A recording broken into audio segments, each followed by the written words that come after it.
Vamos lá, pessoal, vamos iniciar nossa caminhada no direito tributário. Vamos começar a nossa aula, começar a ver essa matéria que eu sei que todos vocês gostam. É uma matéria extremamente importante para fins de prova da ordem. São 5 questões. Via de regra, é uma prova acessível, então a gente não pode ter medo, a gente não pode ter receio do direito tributário.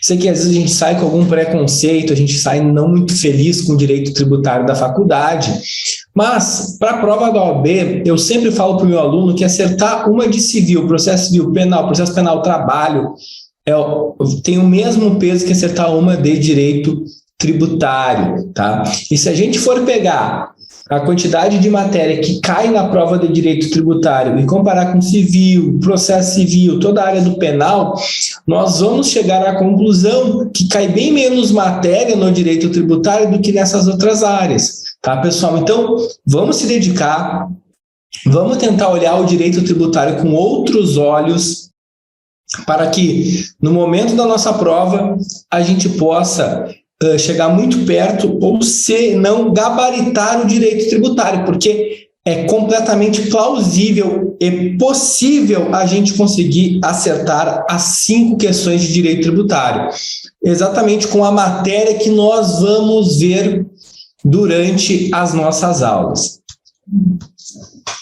No direito tributário, qual que é o principal objeto de estudo do direito tributário? Por onde nós temos que começar a estudar o direito tributário? Pessoal, nós temos que começar a estudar o direito tributário pelo tributo. Como que a gente vai se dedicar à matéria tributária se nós não conhecemos o principal objeto de estudo do direito tributário, que está lá previsto no artigo 3º do Código Tributário Nacional. Então, no artigo 3º do CTN, encontra-se a previsão do que é tributo. Tá?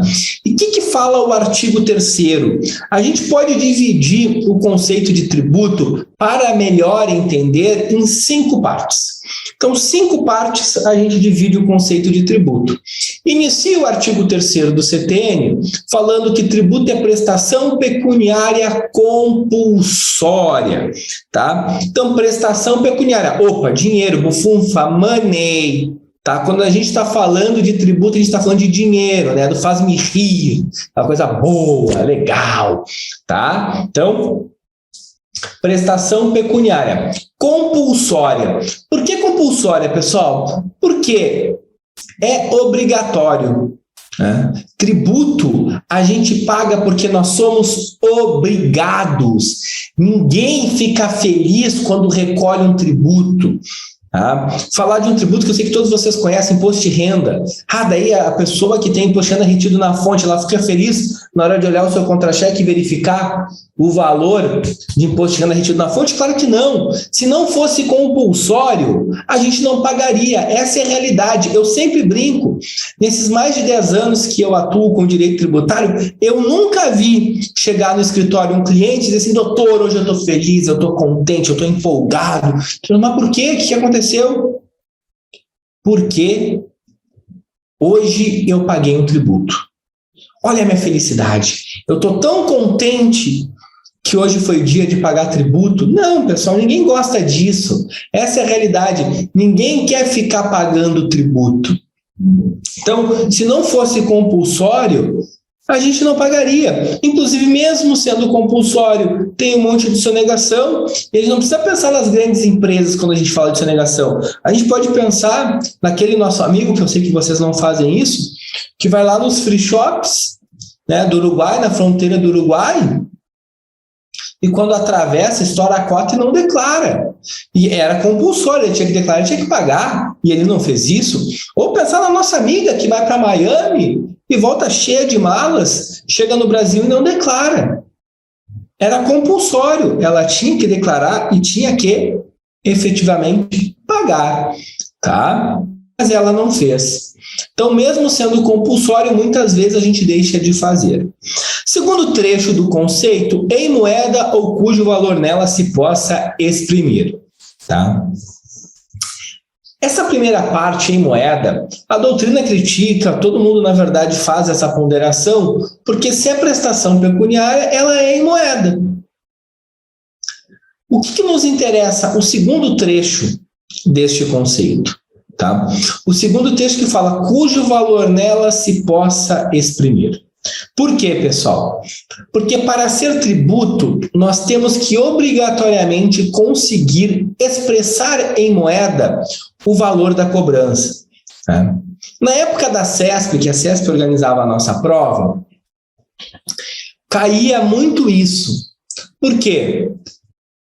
Um simples exemplo, uma simples pergunta que a CESP já tinha feito para nós. O serviço militar obrigatório, ele é um tributo? Não, porque eu não consigo expressar em moeda, eu não consigo efetivamente saber quanto que vale. Né? Qualquer prestação de serviço, ela não é tributo, porque a prestação de serviço, ela pode variar muito, né, o seu valor. Vamos lá, para mim, eu entendo que a minha hora vale X. Já a Verbo entende que a minha hora vale Y. O meu cliente entende que a minha hora vale M. Eu gostaria muito de conseguir cobrar a minha hora, o valor que eu acho que vale a minha hora de todo mundo.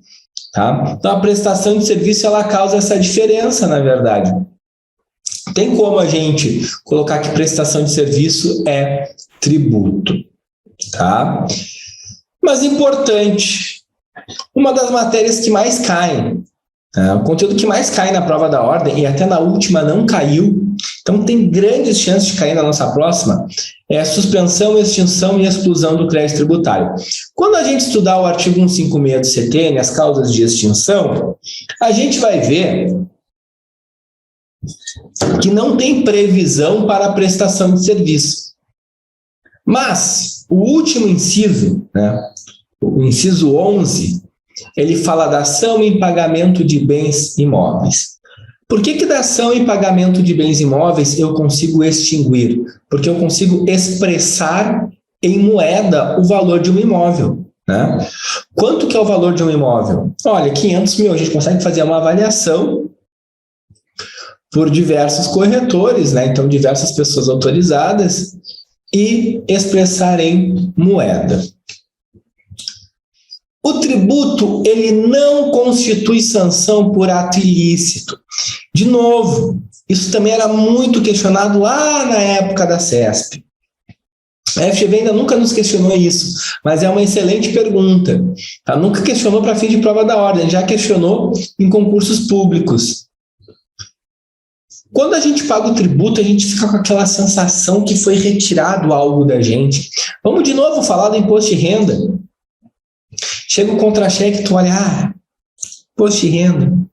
Tipo, esse valor é meu e parece que está sendo retirado. Parece literalmente que a gente está sendo sancionado, prejudicado em pagar o tributo. Então, muitas pessoas, de maneira leiga, confundem tributo com sanção, como se o tributo fosse uma sanção. Eu fiz algo errado, por isso eu tenho que pagar um tributo, mas não é, pessoal. Tá? Tributo não constitui sanção por ato ilícito.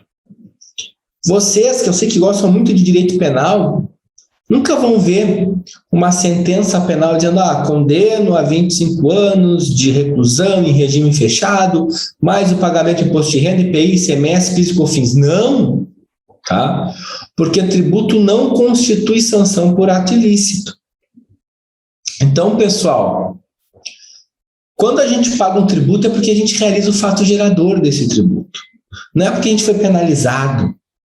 Não é porque a gente cometeu algum crime, tá? Então, tributo não constitui sanção por ato ilícito. Instituído por lei. Então, o tributo, ele tem que ser instituído por lei. Ele só pode ser cobrado em razão da lei. Eu sempre brinco que o litoral gaúcho fica em Santa Catarina. Daí, quando chega lá o verão, a gente vai passear, vai tirar nossas férias, curtir as praias catarinenses. E quando a gente vai pisar na praia, vem um sujeito lá, pisando na areia, né? Sujeito assim, mais experiente, sunga vermelha, sunga branca, bolinhas vermelhas, diz, não faça isso, gaúcho. Por quê? Porque eu sou fiscal da Receita Federal e se tu pisar nas areias das praias de Santa Catarina, eu serei obrigado a te cobrar um tributo. O que a gente pode dizer para ele? Eu não vou pagar. Por que eu não vou pagar? Porque não tem nenhuma lei que preveja que pisar nas areias das praias de Santa Catarina é fato gerador de um tributo, tá? Então, não existe lei que estipule isso, que crie a obrigatoriedade de pagar um tributo por pisar nas areias das praias de Santa Catarina. E o quinto trecho, para finalizar o nosso conceito de tributo do artigo 3º do Código Tributário Nacional, é que tributo é cobrado mediante atividade administrativa plenamente vinculada. Tá? Então, tributo é cobrado mediante atividade administrativa plenamente vinculada. Tá? O que significa esse segundo trecho? Vocês não estão vendo, mas quem está me gravando, está gravando a nossa aula aqui, meu amigo Rodrigão, está com saudade dele. E digamos que o Rodrigo agora resolveu ser fiscal da Receita Federal. Então, o Rodrigão ele é fiscal da Receita Federal e a gente tem uma amizade aí de longa data, ele que me recebeu lá desde o início na Verbo. Somos dois gremistas fanáticos. E quando chega na mesa do Rodrigo, fiscal da Receita Federal, uma autuação da minha empresa. E o Rodrigão fala, não tem condições, eu não posso cobrar a empresa do Moza. Essa eu vou ter que deixar passar. Tá? Ele pode agir dessa forma, pessoal? Não, ele não pode agir dessa forma. Por quê? Porque o tributo ele é cobrado mediante atividade administrativa plenamente vinculada. Significa que é um ato vinculado do ente público, não é um ato discricionário que vocês aprenderam lá nas brilhantes aulas do professor Dalmo. Tá? Pessoal, não é um ato discricionário, eu cobro ou não cobro. A partir do momento que o agente público ele tem conhecimento de que houve a realização de um fato gerador, obrigatoriamente ele tem que exigir o tributo. Ele tem que cobrar o tributo daquele sujeito que realizou o fato gerador. Tá? Então aqui tá os 5 trechos do artigo 3º do CTN que define o conceito de tributo. Então, tributo é prestação pecuniária compulsória em moeda ou cujo valor nela se possa exprimir, que não constitua sanção por ato ilícito, instituído por lei e cobrado mediante atividade administrativa plenamente vinculada, tá? Então, aqui está o nosso conceito de tributo. Quando a gente continua caminhando no Código Tributário Nacional, nós nos deparamos com a previsão contida no artigo 4º do Código Tributário Nacional. O que o artigo 4º do CTN ele estipula, pessoal? Ele estipula que a natureza jurídica do tributo, ou seja, para a gente definir que tributo basta nós olharmos o fato gerador. Então, o fato gerador, ele define a natureza jurídica do tributo. Essa é a previsão contida no artigo 4º do CTN, que vai mais além ainda.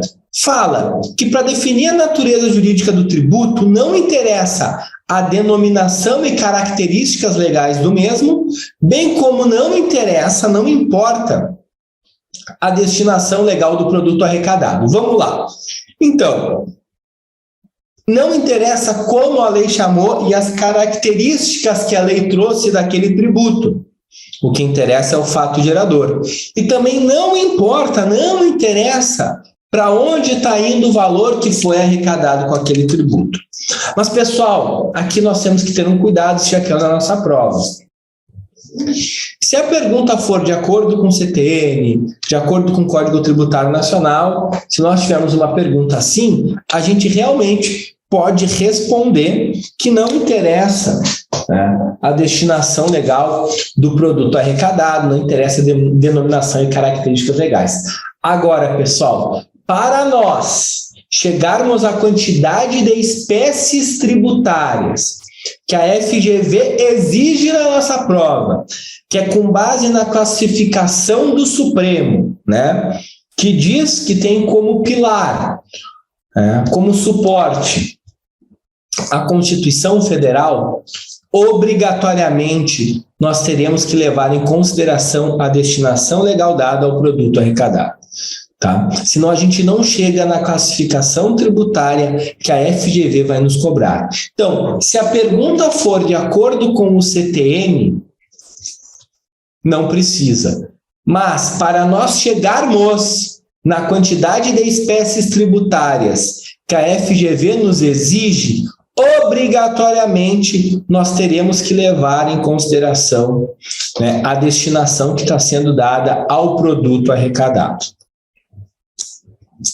De acordo com o CTN, nós temos 3 espécies tributárias, 3 tributos: impostos, taxas e contribuições de melhoria, tá? Entretanto, para a FGV, que utiliza as espécies tributárias que o STF entende que existem, nós temos 5: impostos, taxas, contribuições de melhoria, empréstimo compulsório e contribuições especiais, ou apenas contribuições, tá? Então, para a FGV e para o Supremo, nós temos 5 espécies tributárias. Significa que na nossa prova, pessoal, a gente tem que ir com essa classificação, tá? Então, 5 espécies tributárias. Só que quando a gente vai dar uma olhadinha no artigo 145 da Constituição,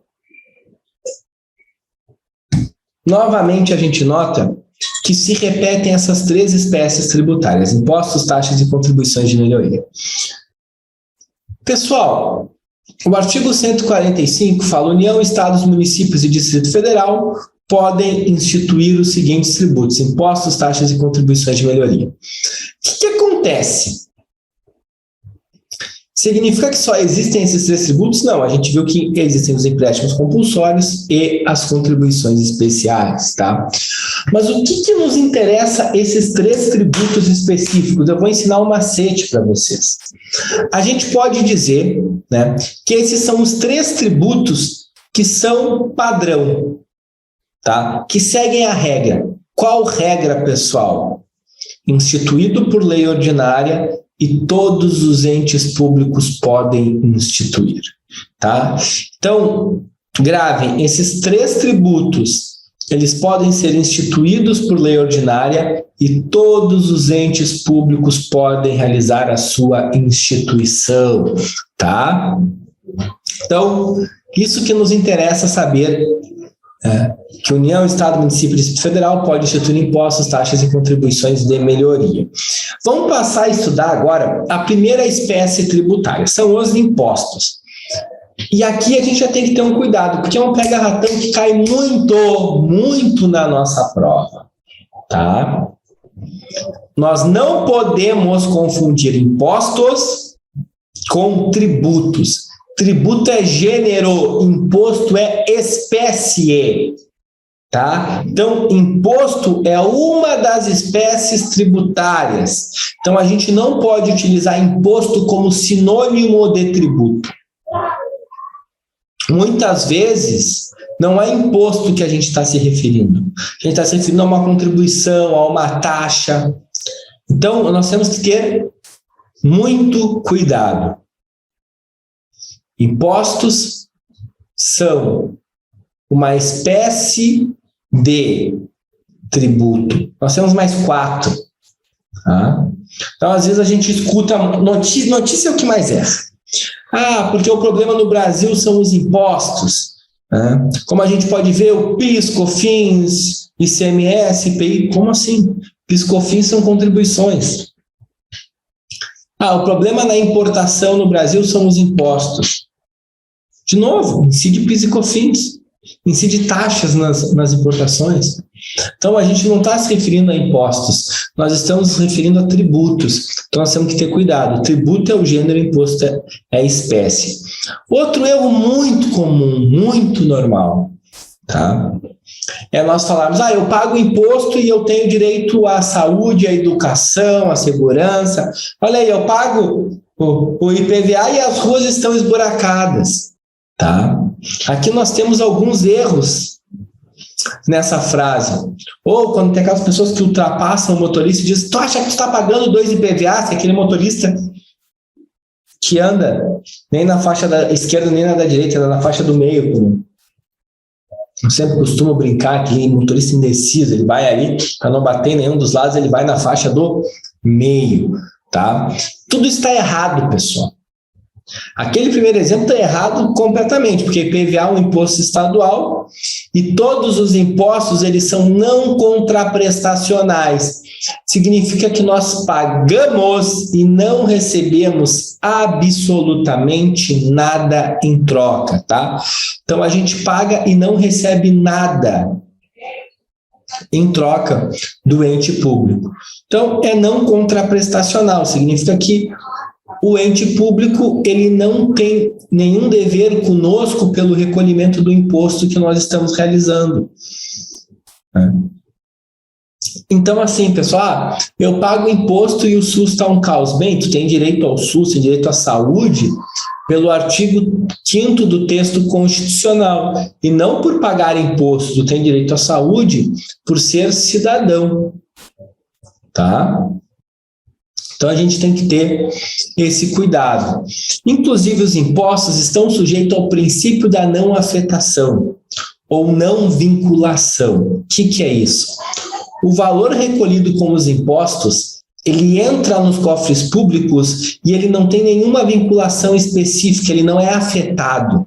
Significa que ele não tem uma destinação específica. A gente não pode recolher imposto de renda e falar que 20% vai para a saúde, 30% para a segurança, 40% para a educação. Não pode ser feito isso. Inclusive, o Supremo declarou inconstitucional uma lei do Estado do Rio de Janeiro que determinava um percentual do ICMS para ser investido em segurança pública.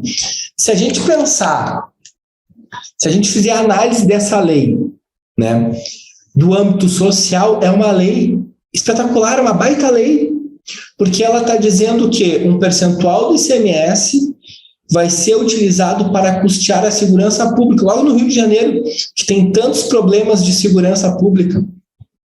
Então, olha que interessante, olha que legal. Mas quando chegou no Supremo, o Supremo disse, não, essa lei é inconstitucional. Por que é inconstitucional, o Supremo, se é uma lei com uma finalidade social tão nobre, tão bacana? É inconstitucional porque ICMS é um imposto. E por ser um imposto, ele está sujeito ao princípio da não afetação. Da não vinculação. Significa que se recolhe esse valor e não se dá uma destinação específica, não se pode dar uma destinação específica. Tá? Os impostos, sempre que possível, levarão em consideração o caráter pessoal e a capacidade econômica do sujeito. Tá? Significa que os impostos, eles têm que ser instituídos, eles têm que ser criados, cobrados, tentando levar em consideração características pessoais daquele sujeito passivo. O principal exemplo que nós temos é o imposto de renda.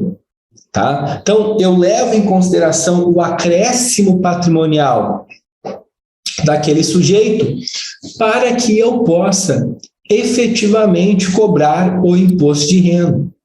Tá? Então, eu tenho que levar em consideração o que aquele sujeito, o que aquela pessoa conseguiu acrescer ao seu patrimônio para cobrar um imposto de renda. Então, sempre que possível, os impostos eles vão ter que levar em consideração características de cada sujeito. E também é daqui, que é o artigo 145 do texto constitucional, que nós tiramos o princípio da capacidade contributiva. Quando o artigo 145 fala em capacidade econômica, que é um pouco diferente. Capacidade econômica é quando eu demonstro que eu tenho dinheiro, que eu tenho valor, mas muitas vezes eu posso não ter capacidade de contribuir com aquele valor, tá? tá? Então, capacidade contributiva, ela diz respeito com quanto cada um dos sujeitos pode contribuir com os gastos públicos, ou seja, pode colocar, né, valores nos cofres públicos, tá, pessoal?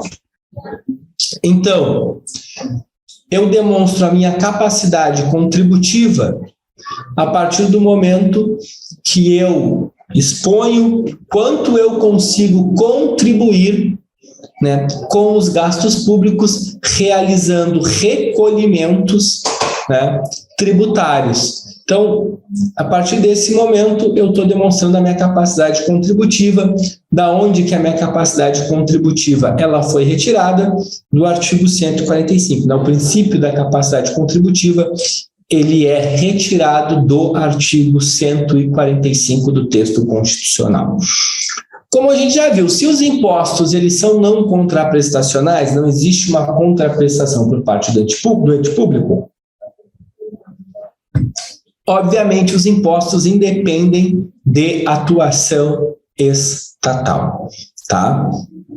Então, não existe essa vinculação que muitas vezes a gente faz da atuação do ente público com o valor pago a título de imposto, tá, pessoal?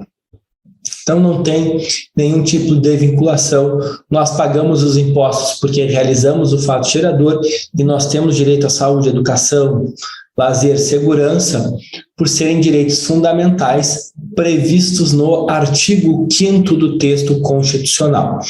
Conforme a gente já viu, como os impostos seguem a regra menos um imposto, que a gente vai estudar, os impostos eles são criados por meio de lei ordinária. Tá? Então, a regra é que os impostos sejam criados por lei ordinária. E quem é que tem competência? Todos os entes públicos, União, Estado, Município e Distrito Federal. Tá? Claro que cada ente público tem uma competência específica para a criação de determinados impostos e a gente vai ver isso quando nós estudarmos os impostos em espécie.